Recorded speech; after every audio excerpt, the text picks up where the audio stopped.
ағайын туыс, бауырлар, ұлымыз Али Асқардың сүндет тойы және Асхаттың 30 жас мерейтойына арналған салтанатты ақ дастарханның қадірлі қонағы болуға шақырамыз. Сіздерді 2021 жылы 23 шілде күні сағат 17:00-де болатын салтанатты тойымызға шақырамыз.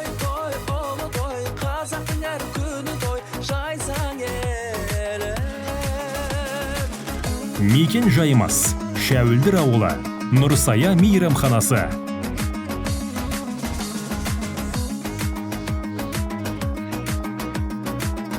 Той иелері Айнаш, Асхат Орынша.